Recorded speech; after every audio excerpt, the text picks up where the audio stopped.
అంతే. ఇప్పుడు ఆయన కట్టడంలో ఆ నియమంలో గైకొన్నప్పుడు ఖచ్చితంగా నీవు నిర్దోషమై ఉంటావు.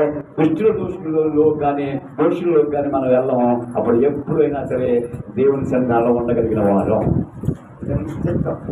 నువ్వు యథార్థపడువై ఆయన ఆజ్ఞలను ఆయన నియమములను గైకొన్నప్పుడు నీవు నిర్దోషమై ఉండువు. చాలా మంది ఇంట్లో ఈ వాక్యానుసారం బట్టి చాలా మంది అంటున్నా ఉన్నారు. ఇప్పుడు ఇందాక మీరు నిర్దోషులు యథార్థ బదులు అల్లు చెప్పండి, ఎవరు చెప్పలేదు. ఇప్పుడు చెప్పగలండి. వాక్యం అంత కదమ్మా.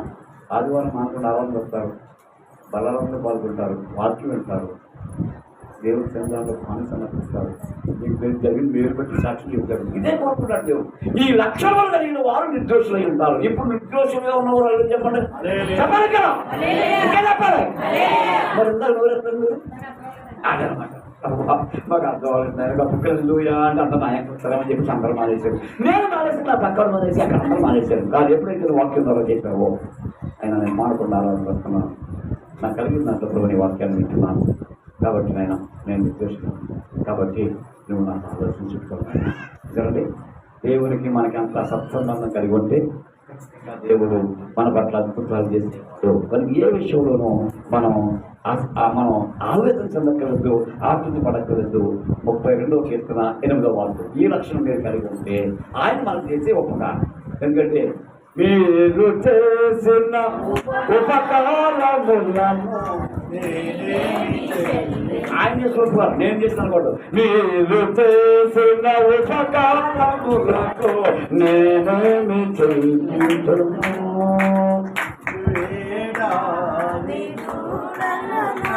ఏడాది దూడ అప్పుడు ఇచ్చేవాళ్ళు. ఇప్పుడు దూడ వేసి సంవత్సరం ఉండాలి, లేక దూడ అనమాట. అది కానీ వేలాది వెయ్యి కొద్ది 100,000 కొద్ది పెట్టాడు. అయ్యేమి వస్తున్నాడు. కానీ ఏం కోడినా రక్షణ పాత్రలు అంతే. నువ్వు రక్షింపబడి ఉండాలి. ఎప్పుడైతే నీ ప్రవర్తన దిద్దుకుని ఎంత శుచి చేసినా ఎంత గొప్పదేవుడు ఆరాధిస్తున్నాడు యథార్థపడే నిర్దోషమై ఉంటావో అప్పుడు నీకు కలిగే లాభము 32:8.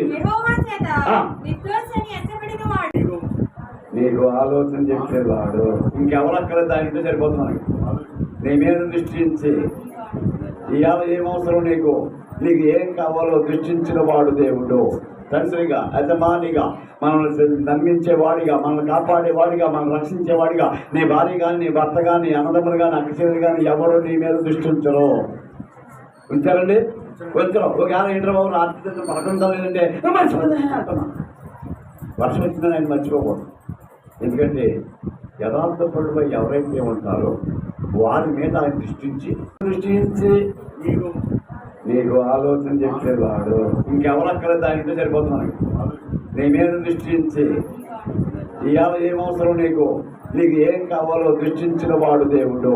తండ్రిగా, యజమానిగా, మనల్ని నమ్మించేవాడిగా, మనల్ని కాపాడేవాడిగా, మనల్ని రక్షించేవాడిగా నీ భార్య కానీ, నీ భర్త కానీ, అన్నదమ్ములు కానీ, అక్కచెల్లెలు కానీ ఎవరు నీ మీద దృష్టించరు.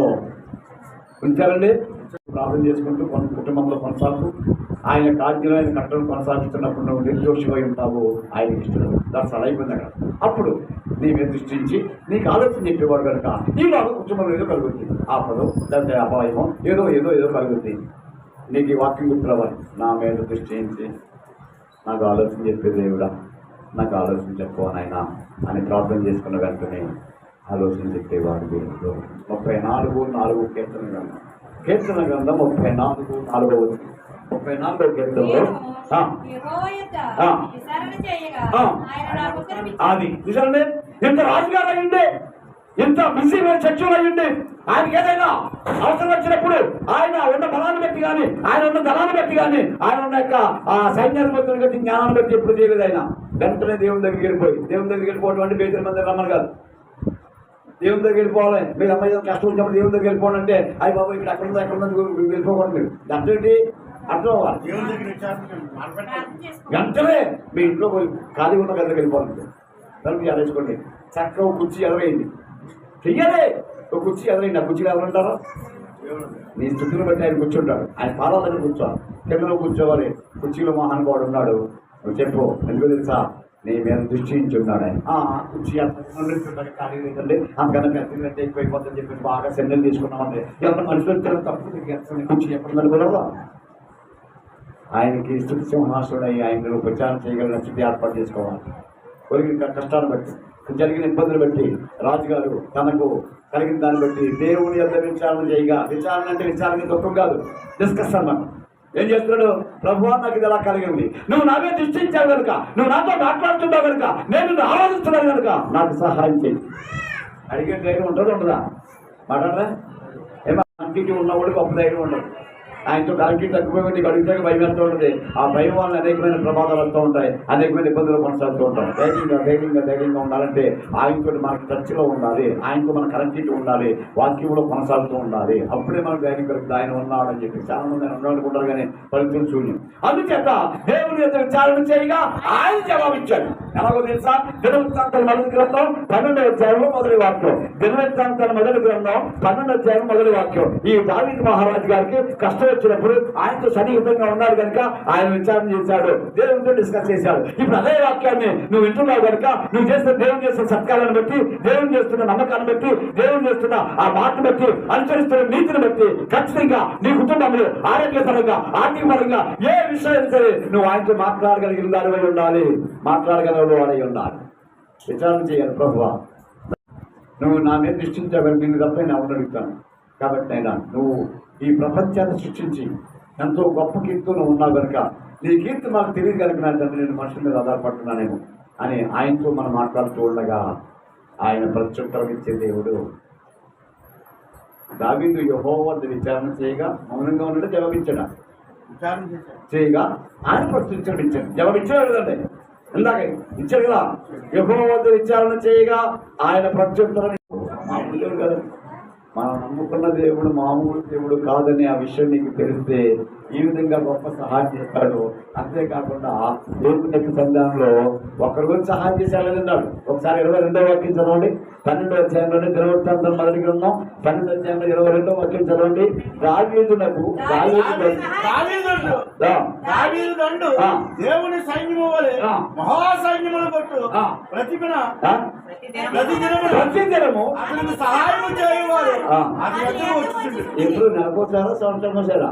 కష్టం వచ్చినప్పుడు అది గౌరవించినప్పుడు ప్రతిరోజు వేల మంది. దేవుడు ఎంత గొప్ప దేవుడు మనకు అర్థం అవ్వాలి. నీకు సహాయం అంటూ మొదలెడితే ప్రతిరోజు సహాయం చేసే దేవుడు. నువ్వు నిర్దోషిగా దేవుని అంత యథార్థపడి ఉండగలిగితే నీకు ఆలోచన చెప్పేవాడు దేవుడు. అయ్యా కష్టం వచ్చిందనైనా నువ్వు ఎప్పుడైతే ప్రార్థన చేయగలవో, ఇబ్బంది వచ్చిందనైనా, ఇరుకు వచ్చిందనైనా, ఏదైనా ఆయన మీద నమ్ముకుంటున్నప్పుడు ఎంత గొప్ప సహాయం చేసేవాడు దేవుడు. అందుచేత దానివల్ల ముందు బహుకృప ఏర్పడతాడు. వాళ్ళ అబ్బాయి చెప్పాడు, ఇదంతా చూసి దానికి వాళ్ళ అబ్బాయి చెప్పాడు, నా తండ్రికి నీవు బహుకృప చూపావని చెప్పాడు సార్. ఇంకా వెళ్ళినప్పటికీ నా తండ్రికి నువ్వు నాయన మహాకృప చూపావు నాయన అన్నాడు. అంటే బహుకృప ఏమైంది? మహాకృపగా మారింది. దీన్ని కంటిన్యూ చేసుకుంటూ ఉంటే బహుకృప మహాకృపగా అయింది. ఇంకా దూరం అయినప్పటికీ నా తండ్రికి శాశ్వతమైన కృపతో చూసారండి. అది మన దేవుల్లో ఉండవలసిన ఆ క్యారెక్టర్ మనం కాపాడుకుంటున్నప్పుడు ముందుగా అంటే బహుకృప. నా పని అయిపోయిందని చెప్పేసి మనం అంత పొట్ట తప్ప సరిపోదు. ఆ బహుకృపను ఏం చేసుకోవాలండి? మహాకృపగా మార్చుకోవాలి. ఇది అనుభవించిన తర్వాత ఆయన చెప్పుకోలేదు, నాయన నాకు నువ్వు నాకు బహుకృప చేసావు శాశ్వత. ఆయన చెప్పలేదండి, ఆయన అనుసరించిన వారు, ఆయన చూసిన వారు చెప్పాలి.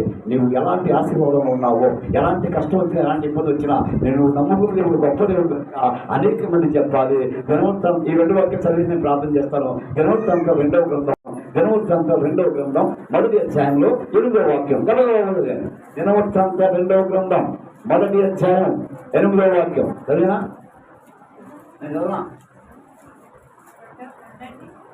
2వ దినవృత్తాంత గ్రంథం 1వ అధ్యాయంలో 8వ వాక్యం.